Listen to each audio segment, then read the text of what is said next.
Je ne sais pas ce qui s'est passé. La connexion a été coupée. Bizarre. Vraiment bizarre, mais bon, ça m'étonne pas. C'est pas la première fois que l'on me que l'on me supprime. Mais bon. Donc, coupure. Je ne sais pas d'où ça vient, mais coupure. Donc je reprends. Donc, on va faire vite. D'un côté, vous avez Tom. Donc Tom qui est le grand méchant chat. Et de l'autre côté, vous avez Jerry qui est la petite souris. Voilà, c'est Iboubou, Léa, j'en suis sûr que c'est Iboubou. Et donc, de l'autre côté, vous avez donc Tom d'un côté et Jerry de l'autre.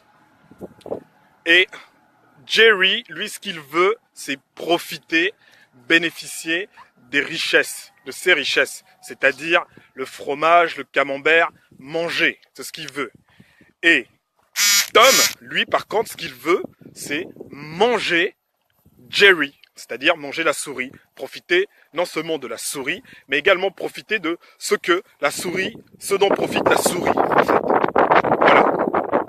Donc, si vous avez compris un petit peu où je veux en venir, il faut que vous regardiez un peu plus ce dessin animé là, Tom and Jerry.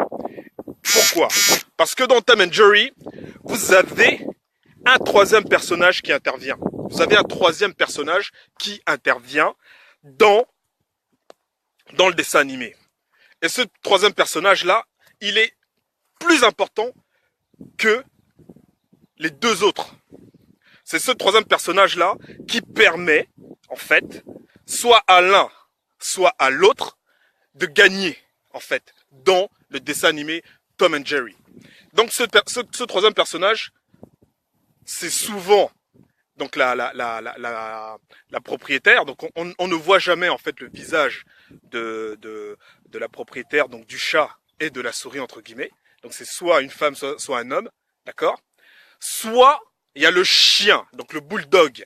Vous avez souvent le bulldog qui intervient également lorsque Tom poursuit Jerry. Et quand c'est le bulldog qui intervient, qu'est-ce qui se passe?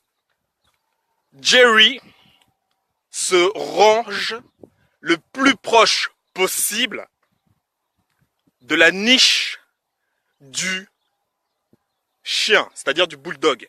Donc la souris va tout faire pour échapper aux dents du chat. Elle va se rapprocher le plus possible de la niche du chien, du bulldog. Voilà. Donc moi je pense que là, à partir de là, je vous ai déjà tout dit en fait. Et si vous avez vu mes publications sur mon mur depuis ce matin, je vous ai déjà tout dit. Tout dit. Tout est déjà clarifié. Donc à vous maintenant d'identifier quel est Tom dans la vie réelle au niveau du Gabon, quel est Jerry dans la vie réelle au niveau du Gabon, et qui est le bulldog dans la vie réelle au niveau du Gabon. Une fois que vous avez compris ça, positionnez-les sur une carte. D'accord? Vous les positionnez sur une carte. Et il faut juste, le but c'est de se rapprocher le plus possible du bulldog, donc c'est-à-dire de la niche du chien, pour bénéficier de sa protection. Voilà.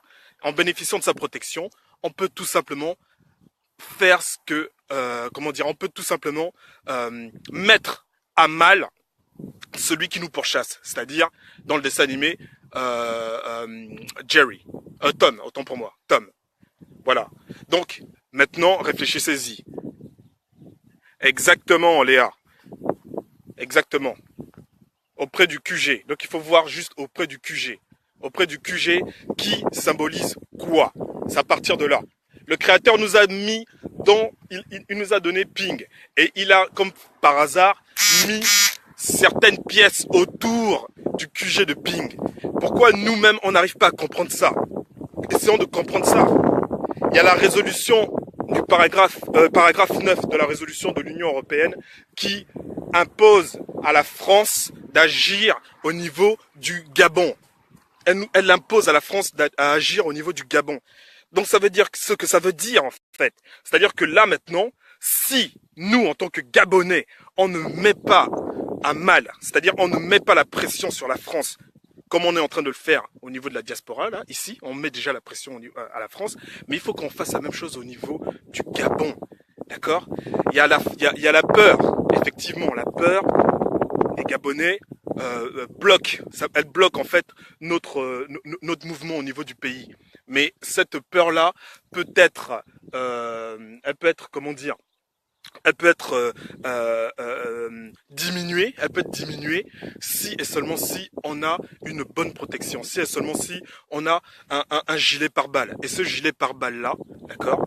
Voilà, exactement Léa. Donc ce gilet pare-balles là, il est pas très loin du QG. Voilà, moi je vous ai tout dit. Maintenant, réfléchissons juste comment on peut travailler et se rapprocher le plus possible de cet endroit-là. C'est tout. Une fois qu'on est prêt et proche de cet endroit dont je vous parle là, on est protégé. On est protégé. Les caméras du monde entier seront braquées sur nous.